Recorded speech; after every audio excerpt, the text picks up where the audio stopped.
So, the idea of the committee meetings is so that we can plan things.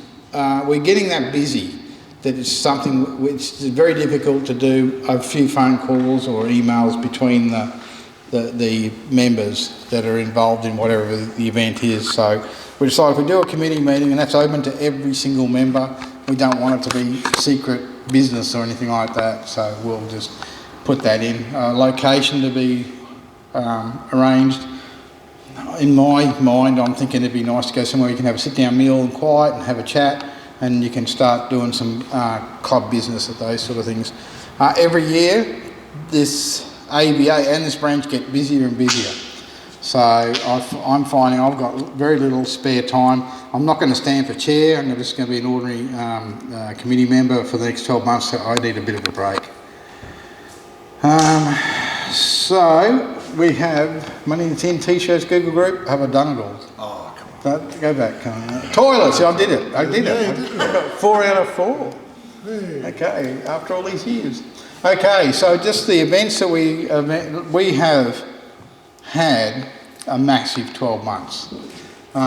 So we've got the AEVA Expo that we did. That was a year's worth of work.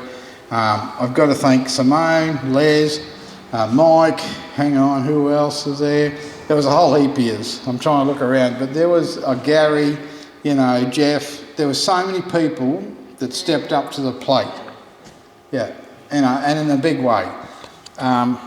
Even a couple of weeks ago, we met with some of the management of BCEC, and we've been invited to another two. I think they want us just to attend as a display at another big convention, and they said that they were aware of our AEVA Expo and that people are still talking about it in the trade.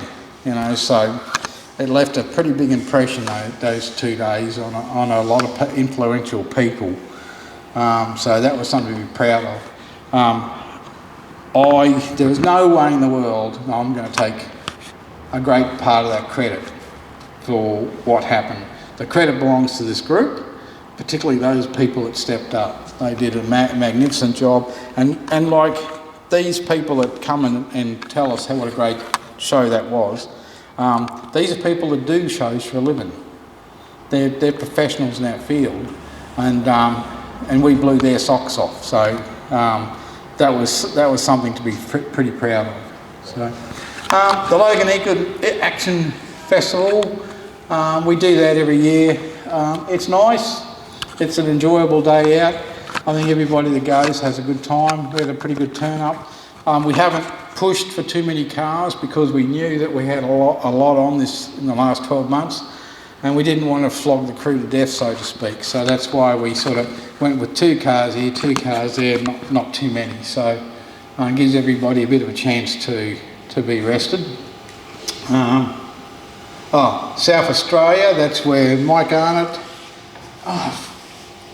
Keith and I flogged the shit out of a poor old motor home and drove it through the desert. I can't believe the shit we did that. Anyway, so so we went, for people who don't know Eva Hackinson, she is a young lady who built herself a electric powered land speed record motorbike, top speed 435 kilometres an hour, which is pretty quick for an electric motor, but on paper, the thing was good for 600. The tyres were not. The tyres were only limited to 450 kilometres an hour. So we went and we supported her. I sponsor her venture personally, and I think she's a shining example of what you can do with electricity and electric motors and so on, So that was a pretty adventurous a week away. After we had the Noosa AEVA Expo, I don't know how many people got to that. That's grown a little bit. It'd be not. I think personally, I would prefer a nicer venue than a football oval, but that was okay. That's what they could get for free, which was their price range. The Motorfest, we go to that every year. I think there was there an EV class this year? There was. Did any one of us win anything? Get a trophy? No. No, there wasn't prizes for each class. It was just one overall. I feel a bit ripped off. Anyway, yeah.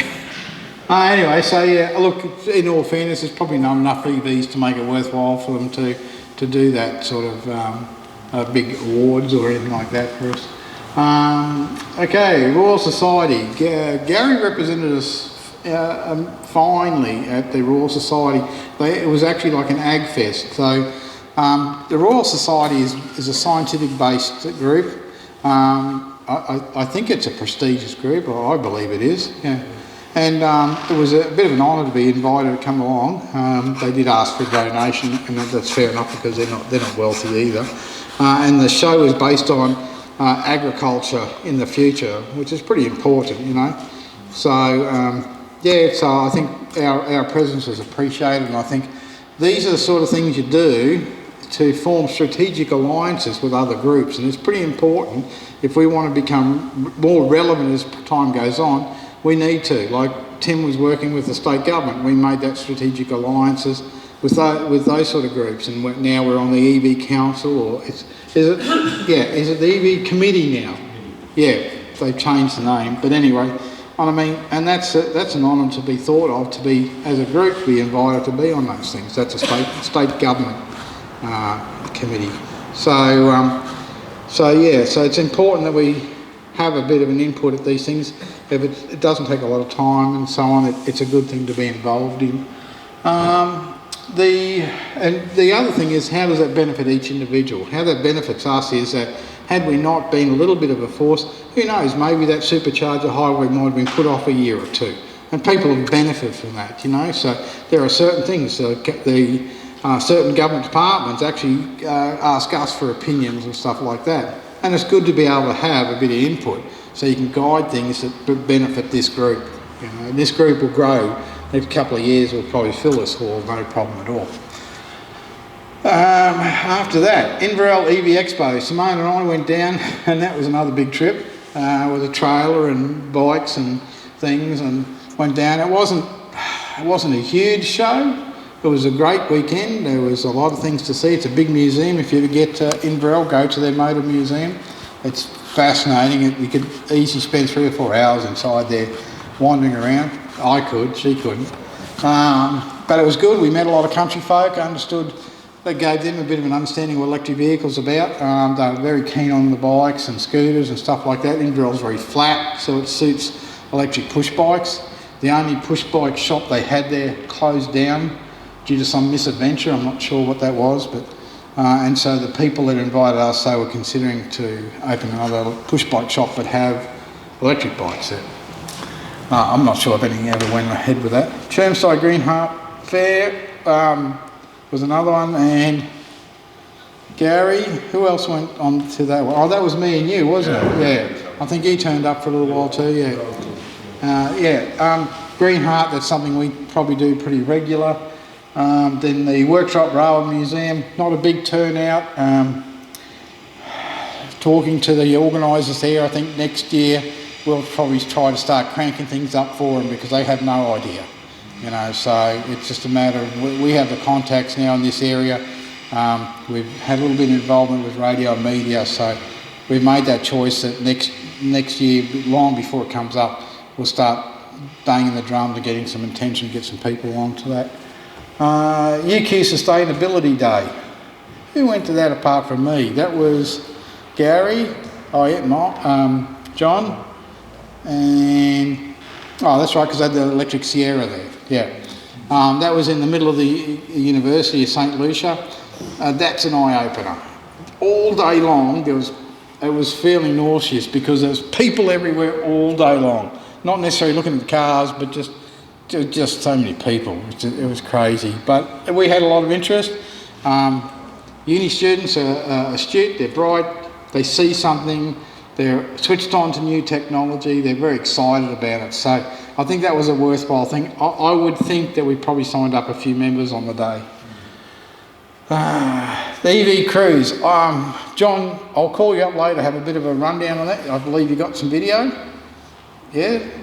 Is it on that laptop yet? Online. Oh, okay. Oh, yeah. EV cruise.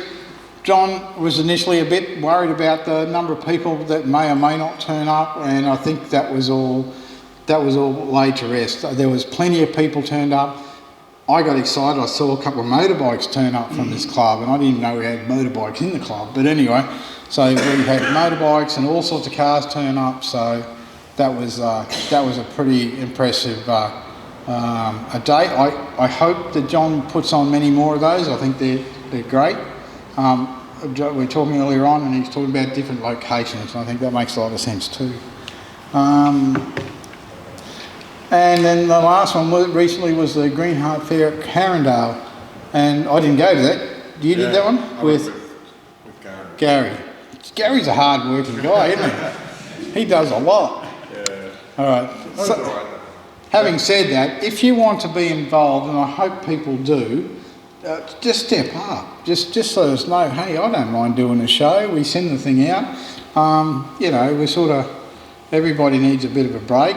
You know, Simone and I think in the last 10 years or so, no, 10 years, we've pretty much done every show going, you know.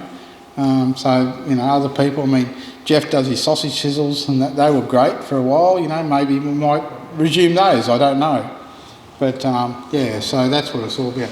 And you don't have to own an electric car. Sometimes it's just about being there and answering questions or talking about how excited you are about the technology. Yeah. Yeah, exactly right. You can share your knowledge. That's the most important thing, you know. And that would be, that's all we can ask when you go to these things. We are trying to bang the drums, get people interested in this association, get people interested in coming along, you know. That's a very important thing to us. Where's your note? You're both late. Okay. All right, so we had all sorts of guests, and to be honest with you, we've had so many things on during the year, and we had to struggle to remember all the different things, but some of the highlights, we had Carl Richards with his, I don't know if you remember seeing the bike here without the hubs, the hubless moped bike, you know. And look, I think that's a fabulous prototype. It'd be nice to see it go into some sort of production and get sold. Weeby Wacker with the converted Volkswagen. For those that don't know who he is, and I find it hard to believe people might not, he got a converted Volkswagen Golf? No, Golf, yeah. Somebody converted years ago in Germany, and he decided he was going to drive to Sydney, Australia, don't care which way I go sort of routine, but he didn't want to spend a cent, typical Dutchman. So he went on the internet, said, if people want to sponsor me with a meal, a bed, somewhere to charge, and this is what I'm doing. And I mean, if you saw the map, he went heading to Sydney. He went up to Sweden, Norway, through a bit of Russia, up that sort of thing, up and down, all through Europe, and it looked like a drunk worm. And then he sort of went across to Southeast Africa, Southeast Asia. It was a really long way. So when he finally got to, because he went to Darwin? No, Perth? Darwin first. Darwin, was it? Then over to Perth, and he sort of did this wiggly line back up to came up to Queensland. I don't know whether he went to North Queensland. But anyway, so it was all over the place. Somebody else would make a direct route and say, let's do it. He didn't. He just, wherever there was some free meal or something going.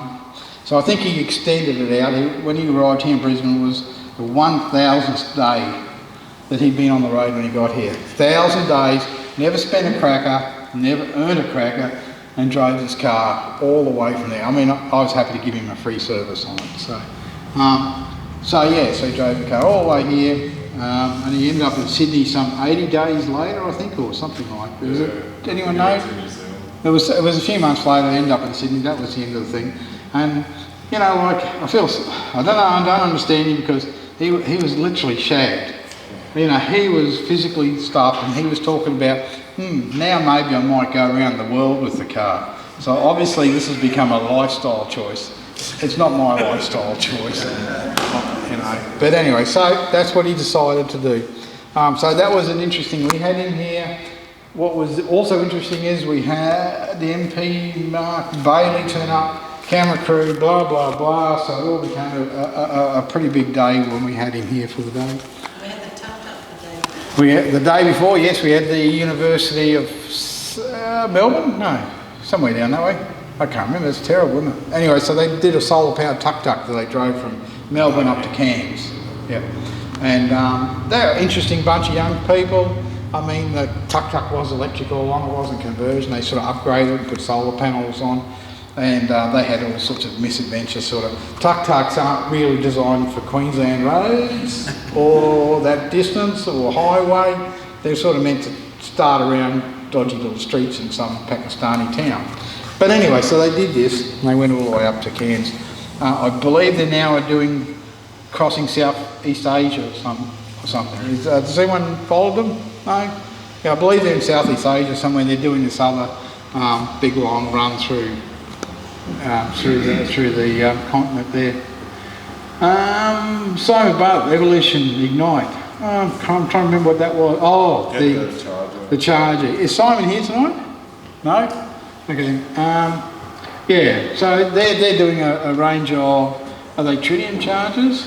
No, they're their own? Yeah. Okay. Some German charger. Oh, okay. So, yeah, if people don't know much about the DC-DC chargers, Tritium is probably the most well-known brand. And this Revolution charging, they're trying to import some other chargers into the country. You can never have too many DC-DC chargers, so everybody's happy to see them come in and set up. Greg MacDonald's here, Lithium Battery Systems. Greg is a long-time member and many years ago had this idea, we really need a genset in a box, which is pretty much it, isn't it? So it's a power supply with lithium-ion batteries. You charge it up, don't care what you charge it with, solar, generator, plug in the wall, plug in your car, whatever. It charges up and then you can draw current from the thing. Using lithium batteries, it's a lot of energy in a small box, which is an easy to carry. A lot of them end up in motorhomes, caravans, boats, that sort of thing, you know. So it's a great product. Gone from something he made at home in his garage, typical early type business. Started his garage. They've moved on now. They've got a fairly fancy looking building that they work out of in Meadowbrook. So it's sort of come a long way from when he was making them himself. Rob Hickey, superconductor. That was a chappy research team at QUT, and they're working on supercapacitor motors. Supercapacitors? Superconductors, sorry. Yeah, superconductor motors, you know. And that was fascinating. We'll never see them in electric cars, but it's still fascinating, you know. So, okay, next slide, please. Thanks. Harold Waring, that was a big day. We've honoured Harold Waring with a life membership at the AGM in 2017. Yep. So that's a pretty important thing that we did. Simone, the treasurer. I'd like to thank Simone. A lot of people probably don't give her due credit for the amount of work she actually does. She lives and breathes for this club. Crazy. I know, I keep telling her, you're mad. I love it. Yeah, she's a bit addicted to this club. Me, hello, doing the best I can. Gary Crichton, he's our representative on the EV committee, not the council, EV committee. I believe that name was conflicted with the EV council, which was the national one, and they more so represent the commercial interest in EV, not the public interest, which isn't a problem. There's no worries with that. Jeff Brewer doing some fundraising. That's something if we can maybe work on that a little bit. I really enjoyed doing the things like the sausage sizzle, even though I was only there for a short period of time. I think it's a great way to meet people and prospective new members. John Day, video editing.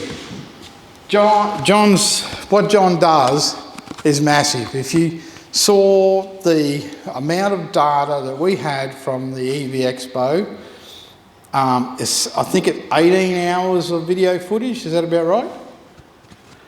It's a lot. Yeah. So we paid quite a large chunk of change to have a full-on video crew at the EV Expo on the Friday conference, recording every speaker and on the Saturday at the actual show. The reason we went to that is because we really felt we needed some decent footage to use for future shows, which is now coming into play. The other thing we want to do is actually put it down as a something that we could sell to a member and say, here's the entire 2018 thing on a memory. Would it go on a memory stick like a 64 gig? I have no idea. I mean, it was on a 2 terabyte disk to start with, and yeah, okay. So we can have something where you put it into your TV and there's a menu, or your computer, there's a menu, and you go and pick out the guest speakers that you want to listen to, or you can look at this or look at that, or more importantly, that we can eventually pass it on to media, to footage supplied by AEVA on the bottom, that sort of thing. So again, that's those strategic alliances that we'd like to build up. But yeah, so that's sort of why we did that. So yeah, so if you saw the amount of work he puts in, I really do appreciate it. It's a hell of a lot of work. The raw footage comes in 5-minute blocks. Sound and video are separate. You've got to put them together, then you've got to get the next block, and it's a shitload of work. I don't know why you'd want to do it. Because he loves the AEVA too. It does. And yeah, thank all the members who helped out during the year. Like everybody's rolled up their sleeves. I mean, Jan's done a great job. Looking around, there's all people that have done an awesome job during the year making this club worthwhile. I've got to say that I'm in other clubs, and this is the friendliest club, bar none. I don't recall a bad word anybody said about another member. That is rare in clubs. You normally get a little bit argy-bargy. I've never seen that here. Everybody's willing to jump in and help. When I have a project down the shop, everybody comes down, we have a good time, we all laugh and carry on. And luckily we don't fry ourselves, so that's a good thing, There are people that are in business here, and we all try to work together. We all try to, do the best by each other. Again, this is rare. I mean, I'm in aero clubs and all these other clubs, and I've actually had to break up fights between members. I mean, and they're relatively intelligent people, one might think, but we don't see that. And that's not just this branch, that's all the branches. I don't find any argy-bargy, and that's very rare in these sort of groups. So thank you for that. Next slide, please, sir. I've got to thank Les, he's great at this. So now we come to that very special time I've been looking forward to. We're going to nominate some people and vote some people. We got to give our reports. What? You want it? Well, Yeah? Treasurer's report. Oh, yeah. So we had, give me that.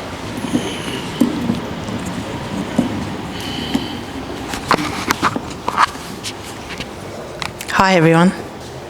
So we had a lot go through the account last year, obviously because of the expo, and when I finally got around to adding it all, I'm glad I sat down because it was like a lot. Mind you, it came in and went out again. We didn't really end up with much in the end, but I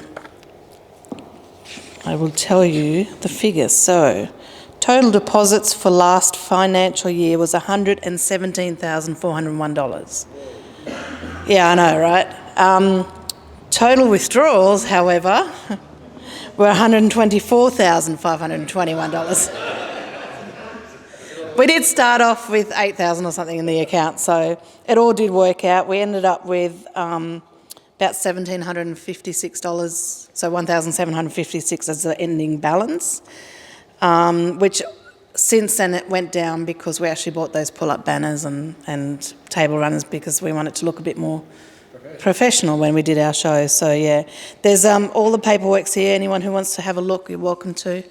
And don't feel you have to wait till the end of the financial year to ask me. You can ask me at any time if you want to ever see any financials. It's not a problem. We don't often have much in there, but that was a pretty big year. I've got the year before too, if you guys want to have a look at how it ran through over the expo period, because we sort of ramped it up towards the end of that last financial year.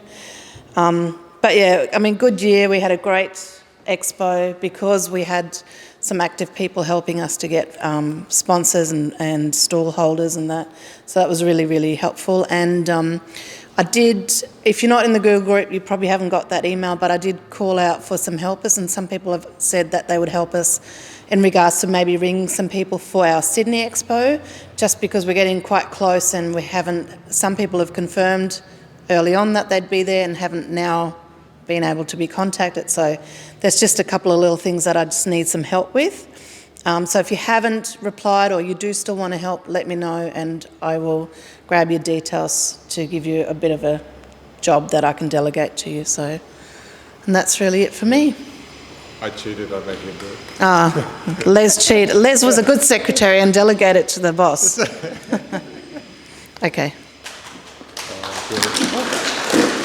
Oh no! So do you want to run the Yeah. election?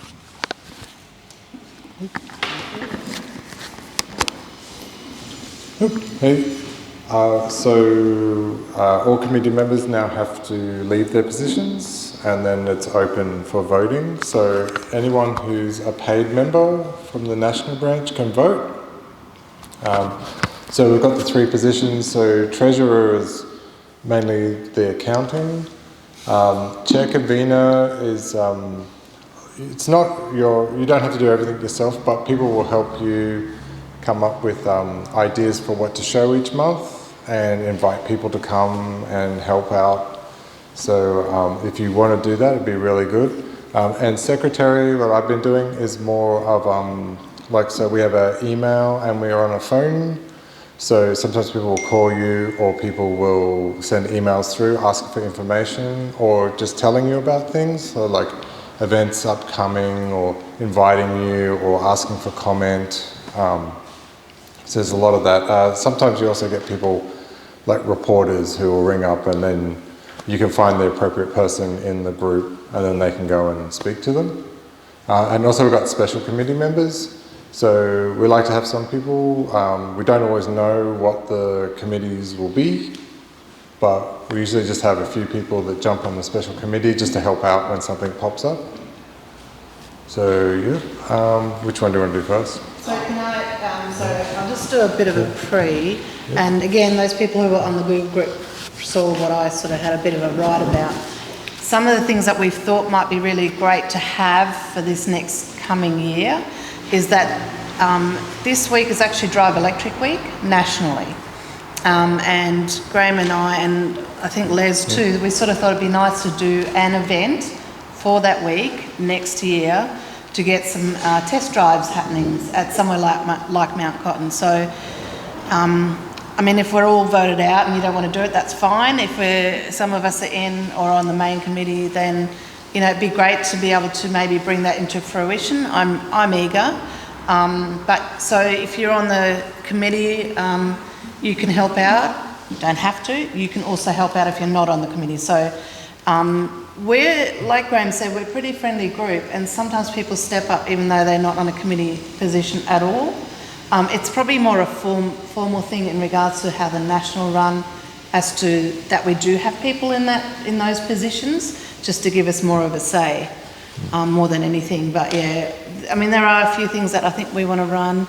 There's a few, I have a vision of getting out there a lot more, because people should start recognising that we're obviously the body for electric vehicles and we represent the users and those people who are interested in electric vehicles. So I would love some help, but yeah, you don't have to be a committee member, but I would, if you're on it, I'd love for you to help out. Cool. So anyway, so I'll just leave that up to you. I know some people did email me and said, I think there was a couple that said ordinary committee members, so just let us know.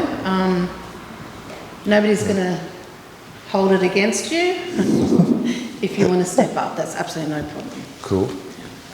Okay, so our first position is treasurer. Was there anybody who wanted to be treasurer? Oh, I'm hearing crickets. Yeah, crickets again. Oh. It's not. I'll nominate Simone.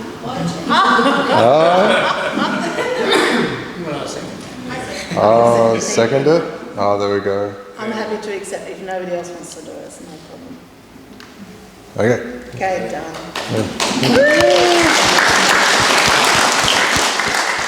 Our next position is chair/convener. I'd like to nominate John to take my spot. Oh, okay. John, will you accept the nomination? Yeah, I'll do it. Okay. Awesome. Hang on before we clap. Oh, yeah, Anyone yeah. else want to Yeah, do do it. anything? Have a crack at it? Seconder? Hey? Does John need a second?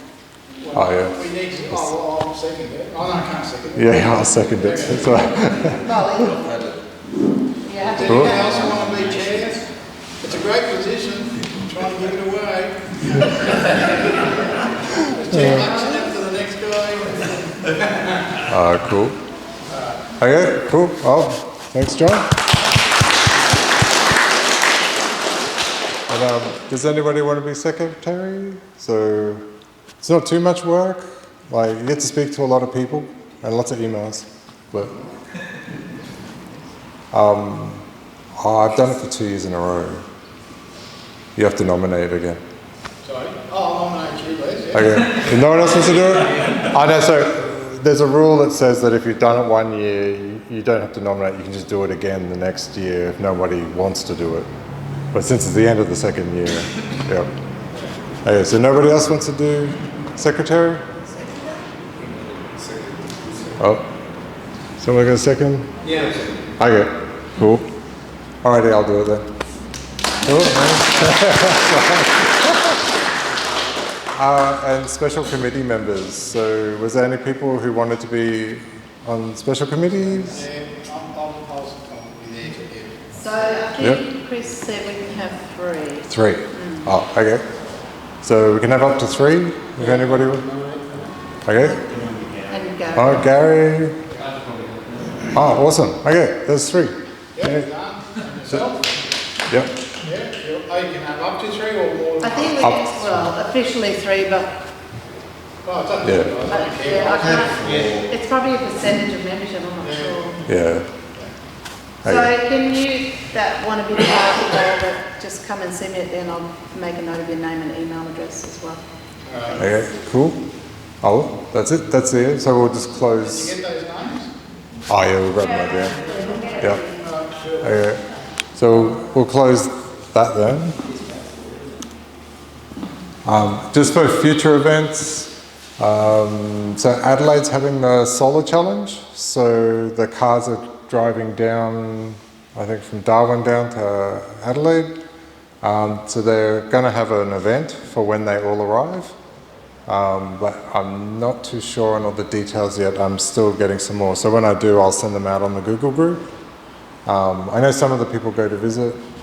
I also work for Tritium, and there's been a lot of orders for motor controllers. So I don't know how many of them will have motor controller in it, but I'd say a lot of them do. Also, then we have the AEVA Sydney Expo. So it's not going to be the same as ours. It's slightly No, so there'll smaller. be, it's a bigger hall space. So the displays themselves will be actually larger, but we're going to have test rides on bikes and scooters, as well as test drives in cars.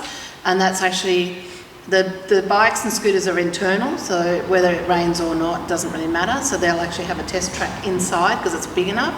And the cars will come in to drop off and pick up people. So whether it rains or not is not going to be relevant, because we're going to be dry where we get in and out. So that's probably the main difference, is that we're going to have that testing facility. Yeah. Hey, and I guess I better make sure that the Sydney Olympic Park charger works. Yes. Yes, you better. That would be embarrassing. But we actually have other chargers set up inside for extra charging. Oh, okay. There's also speakers and there's also the AGM. Yes. Oh, yeah. Speakers, yeah. But that'll be happening throughout the day. Yeah, through so each day. speakers, yeah. So speakers will happen Saturday and Sunday from, I think, 10 till 3. Probably about the same time that the test drives will actually be running. The speaker list hasn't been finalised. That's one of the jobs I need help with. And hopefully within a week I should have a bit of a program happening. I do have some very eager speakers that want to present, which is really awesome. Just need to bring it all together now. But yeah, and Oh, cool. AGM will run at the same time in the morning on the Sunday morning. So if you're eager for a speaker, maybe find a friend with a phone that can tape it, I guess. But yeah, we won't be filming it like we did the Brisbane one. Yeah, cool. Alright, so that's the end of that. Hey Jan, did you want to come up? I had an item of general business. Yeah. I think that section. Yeah, sorry. That was the end of my slides. Right. Yeah, Leanne and I have been negotiating with the Woodford Folk Festival to have a charging station there, and we've mixed from DC Electrics, and it looks like it's a possibility, but it's at a kind of delicate stage of negotiations at the moment. And I was asking, as I said on the email, if this society would care to write a letter to the Woodfordia, the Brothers of Woodford Folk Festival, supporting the proposal of having EV charging at the festival of some sort of their own choice. But we just think it's a good idea so that Richard Middleditch, who is the Woodford person, can take that to his committee and persuade them to make the changes that they need to make it a viable proposition. So I was just wondering if people in this society would like to ask Les, our secretary, to write a letter to Woodford to do this. Cool. Yeah, sounds like good. That's what I said. I thought it was great. Seconding that motion? Excellent. Yep. Awesome. Yep. So I think, as I said, I don't know if everyone got the reply, but I love it. I think it's a great idea. Because, as I previously have emailed, we need to get more out there, and at least, even if there's a sign. So I do have signs, so I'll give some people signs today. But yeah, we probably just need to confirm with National, but I don't see it as a problem because the others are all out there getting plugs installed and whatnot. So I think that's going to be perfectly great. Yeah. And we should do that with anyone we see. You know, like if we think, such and such a caravan park might be a good spot, and they already have the 15 amps installed, let's give them a sign, you know. So those signs are there. We've got a stack. They're there for us to hand out so that we start getting a visual out there of there's a plug there, you know. And it all actually started out because Jan said there was a charger at State Library, but it's a plug, it's a PowerPoint. So, but you know, unless you knew that what it was for, because of some tape around the pillar, you wouldn't know. So that's why we sort of started. But also, the State Library is going to tell Plugshare to take that off.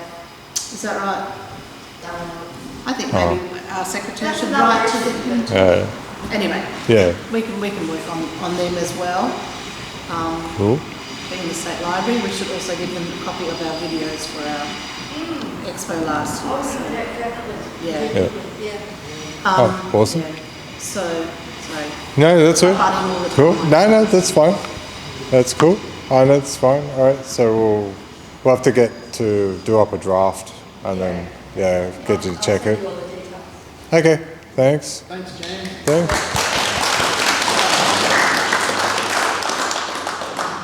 So I guess, is there any other general business? I suppose we should table that. I wouldn't mind doing the drive day next year. That's something we can discuss. Yeah, I think. Oh, we could bring. Oh, do we bring that up in the next quarter? Because it's 12 months away. Exactly. Yeah. Yeah.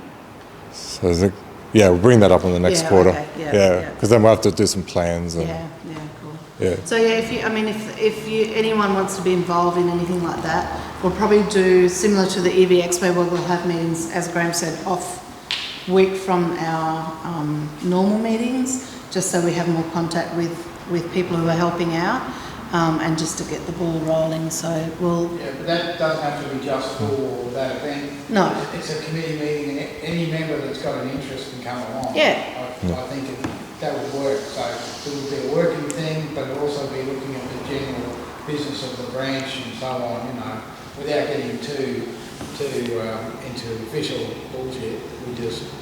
It's a working group to try and get things. But let's call it a committee meeting, and things can be discussed and worked out there. I think John wanted to have a bit of video from the cruise too.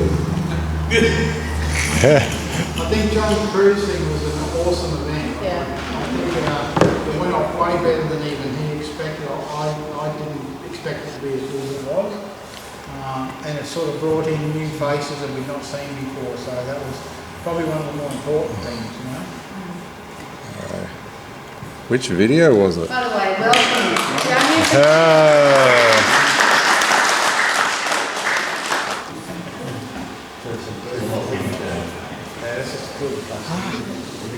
Good place now. Nah, I've lost my mouse. Where is it?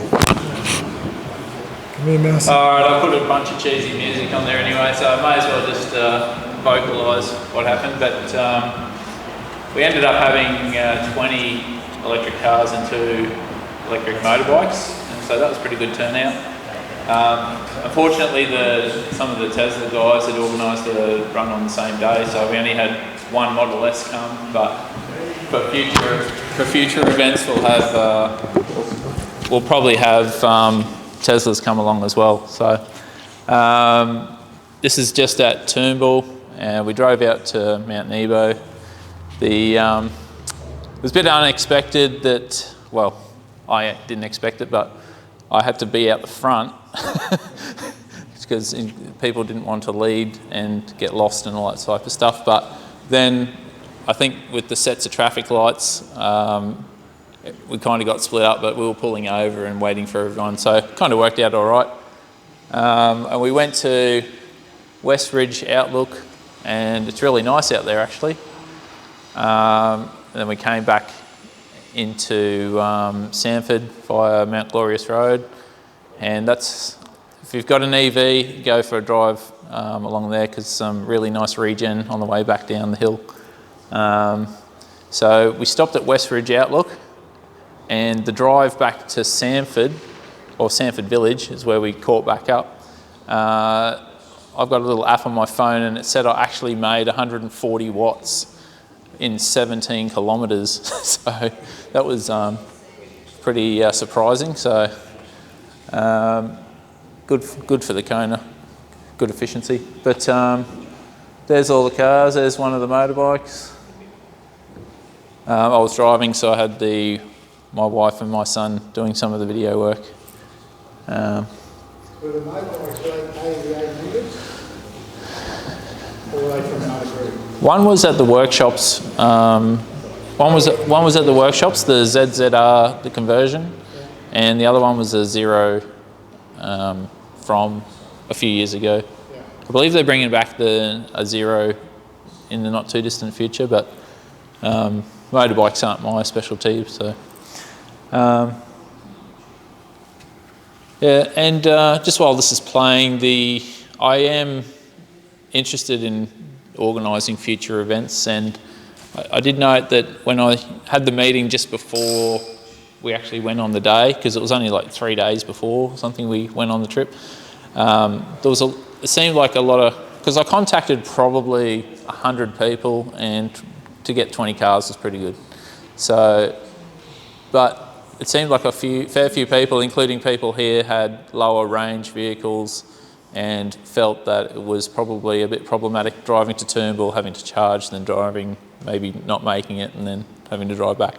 So I want to do another event probably before the end of this year, where we go out to Tritium, and I'll get Les to help me out with that, and then maybe we'll go to the Mount Cotton Driver Centre. I'm only just talking out loud, but maybe we'll go to Tritium, spend an hour there or 2 hours there listening to stuff about chargers, and then we'll see if we can get on the skid pan or something with our cars. I don't know how plausible that is, but maybe we could get a driver instructor out there or something like that. So that will be down on the Bayside, where I believe quite a fair few people with the lower range vehicles actually reside, so that might be helpful. So that's about it. This is just West Ridge Outlook just coming up. It's quite good, quite scenic. But it was lovely to get out with a bunch of EVs. I've been on other car cruises with my V8, and it's a different experience, because you're just driving along with silent cars, so it wasn't it wasn't the same as driving V8s and stuff. It wasn't as noisy, obviously, but managed to get the dealership to bring out a Jaguar I-Pace, and that was nice of them to do that. Who else was there? There's quite a lot of Konas, as you can see, but yeah, I think everyone enjoyed themselves. So Harold was there. Yes, Harold was there. Showed So- the ribbon, I have to say. Yeah, quite a few. Oh, look at that awesome chip. This is just coming down the hill now, and for those of you who haven't seen the video, Zane at the back was trying to record, but just here on the Kona dash, it actually tells you how much kilometres in range is actually going back into the battery. So he does a bit of a close-up. So in 1.8 kilometres, it put 9 kilometres back into the battery in range. So that's what's that? Just backing off downhill. Just going downhill, mate. Yeah. Like, you've never been so happy in my life to see those big red signs that say steep ahead. You know. All those cars, I've seen them there. None of them are covered with flexible solar panels. Yeah. They're bringing them out, or they've at least prototyped them, but you need a pretty big array to get some decent feedback or some decent input into the battery for solar. Although it depends how you use your car, I suppose. But I bought some solar panels from the auctions and they were shattered. And they're all rebuilt them? curved the same shape as a car. oh right, And I painted them with urethane, pointed it towards the sun, and it's still 33 volts at Yeah. 9 amps. So I mean, you could shatter a solar panel and spread it over the roof of the car. anything's possible, I guess. The sun, just a little bit of fact, the sun emits about 1 kilowatt per square meter, right? Yeah. The best solar panels go between 20 and 30% of that. So if you have a solar panel 1 square meter, you'd have 300 watts. And they're most efficient when they're cool and they've got air underneath them. Well, when you're running, that's fine. Yeah. I have a motor with 1,000 watts on it. But yeah, you need an airplane. Just look at the solar charge vehicles. They have massive service. Massive service. Yeah. They're very light vehicles.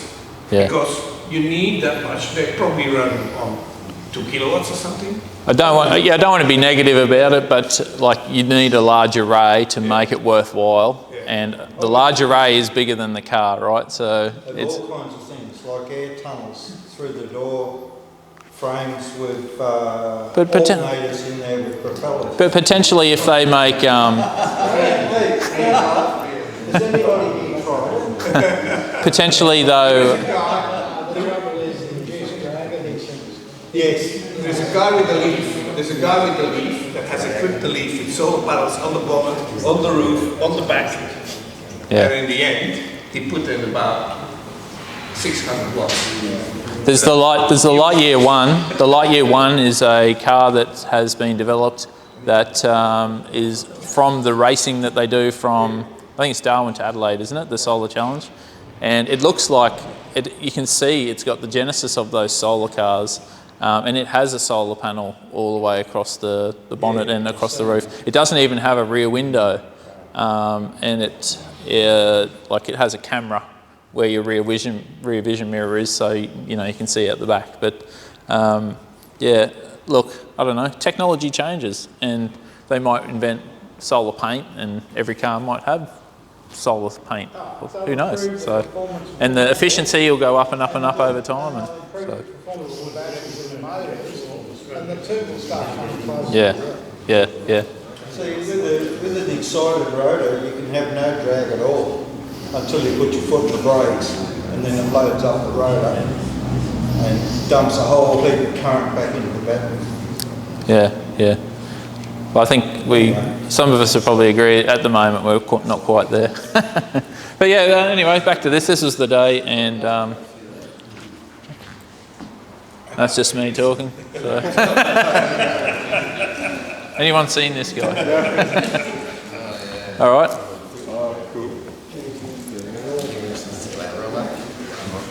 I found my message. Very good, man. Good stuff. Hopefully the next one will be, we might go for 30, 40 EVs. Just depends if everyone gets on board. Now the Model 3s are here, a lot of people seem to be keen on those, and as they come online, there's almost a day, nearly no day where I don't see an EV on the road, not including mine. Like there's nearly every single day. Oh, there's one. So it's getting bigger, for sure. So. Windsor coming here was our Suzuki Swift and Jeff Owens, and there was another car, Ron Penfold. That was about it, wasn't it? Yeah. So they were homebrooks. Well, it's come a long way in what, 10 years?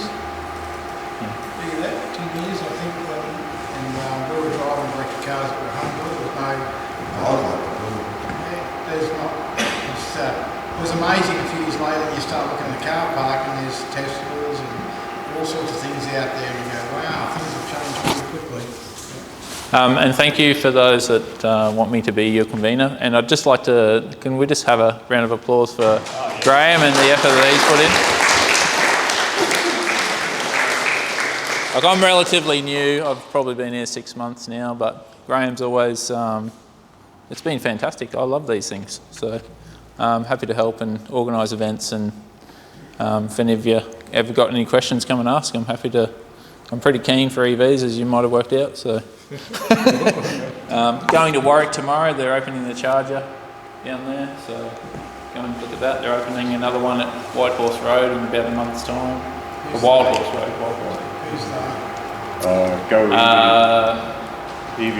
EV charges the one at Glasshouse, and the one at Warwick is a just a V-fill, isn't it? No, yeah, it's YouTube in combination with the Could we get someone to do like very massive diesel generator? I think that's been done. No, I think the Tesla owner group did that. Yeah. Do you want to come up, Chris? There.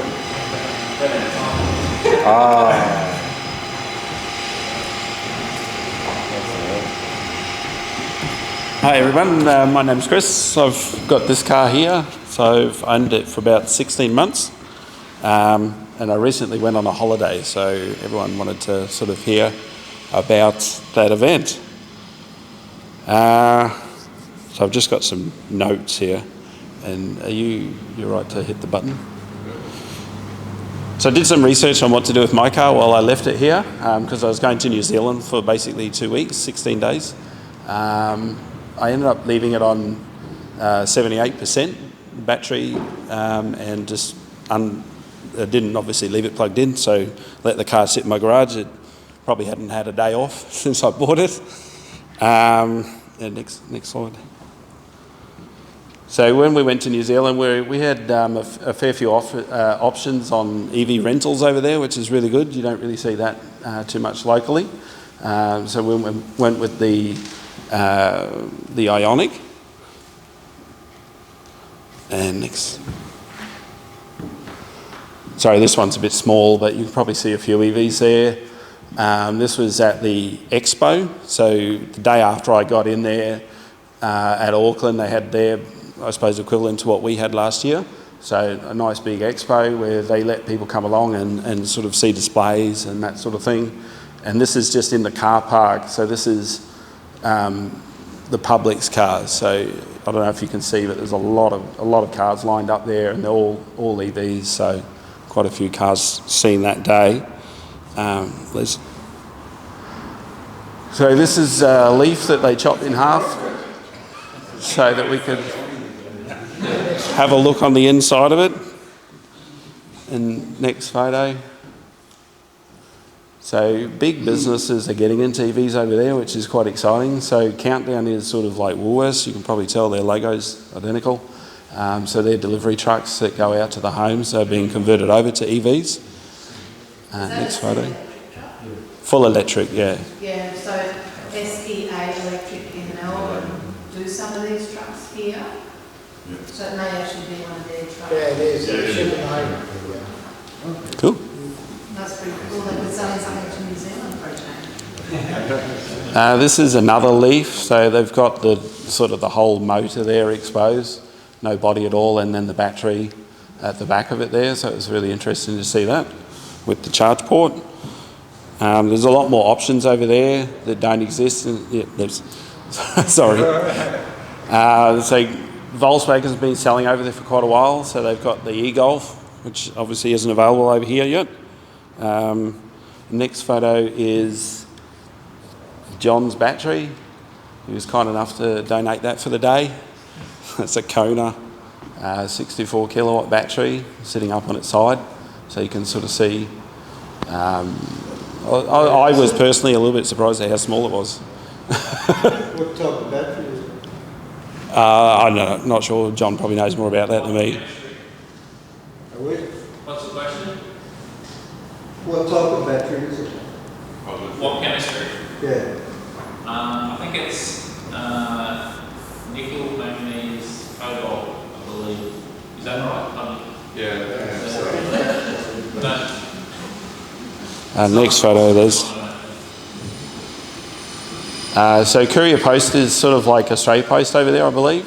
They've got not only this size vehicle, which has gone full electric, they've also got electric, we call them bikes, but they're trikes, similar to what that company's starting to sell over in Australia. But they've already got an army of them over there, so we saw them running the streets instead of just the traditional bike with the regular mail.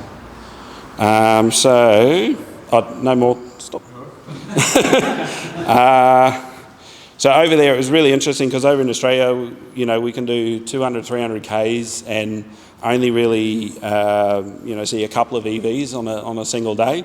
Over there on multiple occasions, I actually saw, 30 plus EVs. So it's obviously a lot smaller country, but they've also got twice the amount of EVs squashed in. So it's really good to see them over there. Lots and lots of Gen 1 and Gen 2 Leafs over there. They're the clear winner, which creates another issue, but we won't talk about that. So PlugShare has a lot of activity over there, but definitely it's sort of similar to Australia, probably worse so, but all of their chargers are online. So when you go onto PlugShare, if there is a car plugged in, you can actually see that charge is in use, which is something that hasn't really made its way over here yet. So I suppose it automates whether or not people are going out there and doing that sort of stuff. So as I said, there's companies over there like Volkswagen, Kia and Smart Car that just are nowhere to be seen here, so it just gives them a lot more options. We only had a problem with one DC charger while we were there, which I was quite surprised at. So it was just dead, no power to it. I'm not sure how long it had been offline for. We also got a RFID key ring. So if there was no service mobile for activating the chargers, we were actually able to just tap the key on the charger and get a go. So next slide now, Liz. This is an AC charger that was set up in the middle of one of the major cities. So they had sort of a bus stop set up with solar on the roof. So the actual charger would tell you during the day, obviously, how much was coming from the grid and how much was coming from that PV that was set up, and really nicely visualised there. Obviously, I went at night times, so there was no sun shining. Next one, Liz. So this one here is just, I suppose, a typical DC charger, not necessarily in a great location, nothing to do there, no toilets and no nothing. But yeah, they were just oddly located. Sorry? Not even a picnic table? Nothing, no, nothing. A fence to sit on, I think that was about it. Next photo. We could probably skip this one, that's just a pretty shot. The one thing I did notice, and I haven't seen in Australia, is you might notice this is a tritium charger. Because you use the feed like the key fob or the app to log in, once we left that charger for about, I think it was like 20 seconds or something, the charger actually locks. So it just become a lot harder, I should say, to stop the charge, simply because you can't just go up and press the buttons. So Les, you probably know more about that. That's the operator. Yeah, they have that as an option, I'd say. I think they turn it on because they don't want somebody just walking up and pressing the button. Yeah, so if there's a lot of people obviously waiting to charge, once it's locked off, you just feel a lot better going for a walk and, getting a toilet break in and that sort of thing. The next one is just a screenshot of the app. So there's one network over there. So when you go into the country, you basically just sign up, go to their app and pop in your credit card details and whatnot, and then once a month they send you a bill for all of those charges, which I thought was quite good. And the app shows you a few things which we don't see over in Australia. So start charge and finish charge. This is all live. And then obviously at the end of the charge, it would display a summary of that, which I thought was pretty cool. So next photo. This one's just in one of the bigger shopping malls over there. So this shopping mall, I think, had something like 12 different car parks, all multi-storey conglomerates. And there was about, I think, 12... Oh, no, I already said that, didn't I? This particular station had 6 in a line, and half of them were Type 1 and half of them were Type 2. And most of the others, being in the older buildings, were all Type 1. So they were just, they weren't BYO cable, obviously, they're just attached. And you just plug in, nice and easy, free, obviously completely free. So the next photo is just after I went off road a bit. Got the car nice and dirty for the rental company. And the next slide is, it's a charger I've never seen before. I don't believe there's any of these in Australia. So it's a 25 kilowatt DC charger. Sorry? Delta. There's Patrick from the East Station sells them in Perth. Oh, okay. So there are some over there, are there? Yeah, not many. Oh, okay, cool. So this is just basically what we're used to, but half. So it charges at 25 kilowatts. So, yeah. So just some basic information. There was 4 major EV rental options when I was doing my research into the holiday. So we ended up going with Thrifty. For the 16 days, we paid $826.16, which is about $51 a day, which is, really dirt cheap in my book. So most of the paid charges over there are 25 cents per kilowatt plus 25 cents per minute. So you're sort of encouraged to move on as fast as possible. In layman's terms, for this car, it worked out to about 60 cents per kilowatt after you've factored in the time penalty there. So we stayed in 2 different places. I'll point them out on a map in a sec, but basically went from those locations out every day. And as most of you probably know, New Zealand's very hilly, and our time there, which was the beginning of last month, was about 8 to 12 degrees, pretty much all the time, and very, very windy. So it wasn't the best conditions for an EV, but there's so many charges over there, it wasn't an issue at all. So no range anxiety. So in our time over there, if you want to go next slide, Liz. In our time over there, we travelled 4,426 kilometres. Now, if we had have rented an ICE car while we're over there, a similar size, probably assuming 9 litres per 100 given the terrain, and fuel over there is really expensive. It's taxed differently to over here. So about $2.40 on a good day. Would have worked out to about 956, I calculated that to be. With the EV, we only spent just under $100 in total. So sort of the car was nearly free when you figure out what we rented it for versus the ICE options, because obviously the ICE options weren't that much cheaper. So next slide, Les. So I tracked all of the usage and the charges in my little app, and that just basically tells you what the end game was there, so 15.24. So that works out to $2.25 per 100k, so still quite reasonable. I did a fair bit of free charging. I was lucky enough to be staying in a place they were happy for me to granny charge overnight, so I did that when I could. As you know, it's nice and slow, so if I came home late and left early, I wouldn't get anywhere near a full battery, but I was never too far from a DC charger, which is quite good. So next, Les. So I was based out of this little dot here, and just for 2 nights out of this dot up here. And this is all the places that I charged for the 16 days. But if you bring up the next slide, Les, you'll see that's the top end of the top island for New Zealand. So there's lots and lots of chargers. The orange ones are obviously your DC chargers, and I've only put on there the Type 2 chargers for the green ones, so the slower chargers. So they're so close together, some of them are less than 5Ks, and the bigger gaps, sort of this one to this one, it's about 90Ks. So half what you get from most gaps in Australia.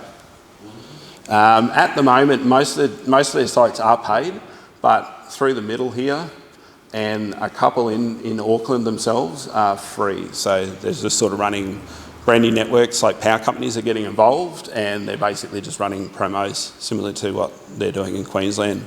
But all of the rest are pretty much paid at this point. So the next photo was just my car upon return, and the battery hadn't changed a single bit, which I was quite impressed with. I was a little bit surprised. Any questions? So what is your car? The i3, which is just outside. I have a question. Yes? Did you work out where you were going to go based on the fact that you were higher than Ionic and you knew it was going to go in the 300k range? Did you sort of work your trips out before you went? No, sort of daily. Like, I'm fairly comfortable with my car. The i3 is very similar in range. Obviously, I wasn't expecting it to be quite as hilly. It's a little bit more hilly over there than here.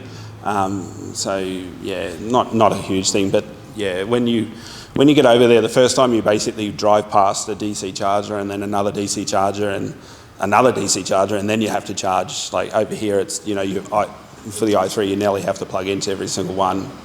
So yeah, and then because of that, you're also you're not pulling in empty, you're not leaving full, so you're just doing the sweet spot of the charge. So, you know, 20 minutes max, sometimes 30, but very very rarely. So there's no hindrance as such? No.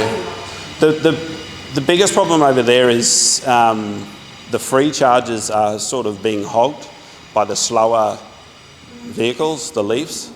So they get on there and they use the maximum time that they can before they move on, and they'll sometimes bank back. I don't know why they don't go to the next charger or charge at home. It's free. Well, that's right, yeah. Yes? A lot of the Leafs are very important. Yes, they are. I spoke to a few people. They don't. They don't.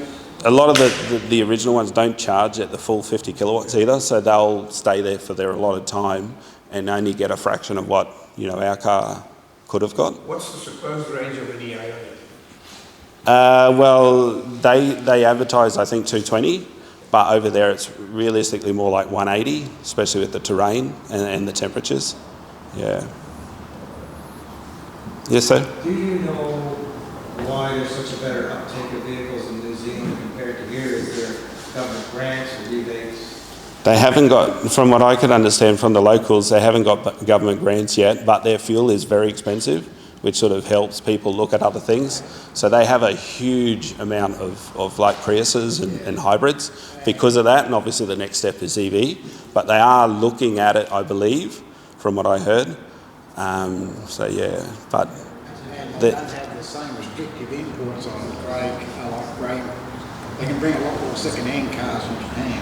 Yeah. Than they ever could here. I think the other thing... Their power is a little bit more greener as well, but I don't think that affects the cost. because There's a lot of stack write-offs from here that get fixed up and shipped over there.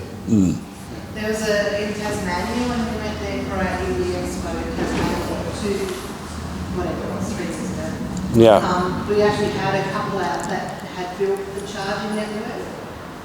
He wanted an electric car, so to charge his electric car, he had to have a network. So they actually, I mean, obviously it's profitable. Yeah. But I think that helped bring other people's awareness to, hey, there are chargers. Have an electric car, so... The EV Expo that they did was very, very positive. Yeah. And it's like that from the public too. I suppose they see them more often. Yeah. They're ready for it, whereas we're not quite there yet, I think, from people who aren't in this room. They're fed up with the full fuel prices. Yeah. Over there. Yeah, fuel pricing over there is ridiculous. And they stopped doing it, and the public just year after year, they're fed up with paying $2.20, $2.40. Yeah. Petrol. Yeah. They're right. And the diesel's obviously only cheaper because they pay road taxes too per K. Any other questions? I've also got 10 kilowatts of solar on my place and a Zappi charger, so if anyone's got any questions about that, happy to answer those as well.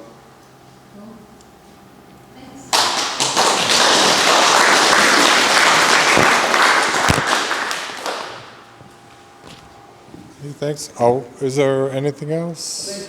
Did you want to get up, Greg? Yeah, I'll Okay. take the last 2 minutes before I won't stand in the way of nibbles for too long. Just a quick update on cells bulk buy. First of all, thanks very much for a glowing synopsis of me, Graham. I didn't expect that. So I've spoken here a couple of times about bulk buying cells as part of lithium battery systems. So we're doing that again, and we're doing it more often. We're ramping up our production to meet demand. We're moving more into B2B supply, and mostly manufacturers and distributors in that. And I'm working with Graham to basically provide to end customers through Graham.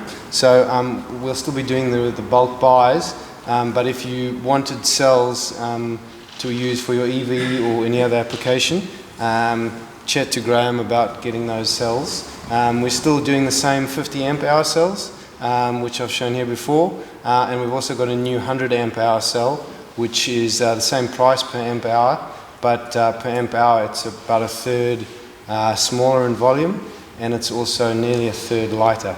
So some benefits there for a new 100 amp hour cell. So if you're building an EV or for your home or whatever, if you want cells, chat to Graham, because he's going to be sort of aggregating all the orders for our bulk buys, which are ramping up.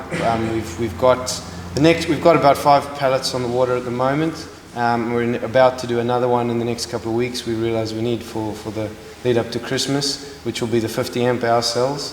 So yeah, if you are keen, I've sent a few emails around on the Google group and that previously, so I know some of you are familiar with it. But we're sort of changing it a little bit the way we're doing it, and working with Graham because he's got the business down in Springwood. So yeah, you had a question? What chemistry are these? All lithium ferrous phosphate.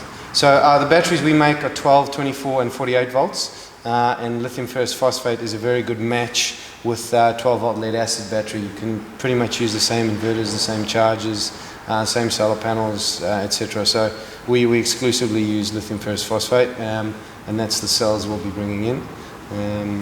And yeah, so they're not quite as light as some of the other chemistries, but they're very safe. They're the safest chemistry, and they last quite well. If you overcharge them, they don't blow up? They don't blow. They can still cause trouble though. They still need to be prevented from overcharging. Drill a hole in them and hit them with a hammer. Drill a hole in them. You'll get gas. We've done that. They'll vent gas, but they won't catch fire and take off like a rocket like some of the other cells. So they're a good cell for that. If you accidental discharge. Accidental too low discharge. Yeah, it's less of a safety concern, but it will damage and reduce the lifespan of the cells. Done that as well.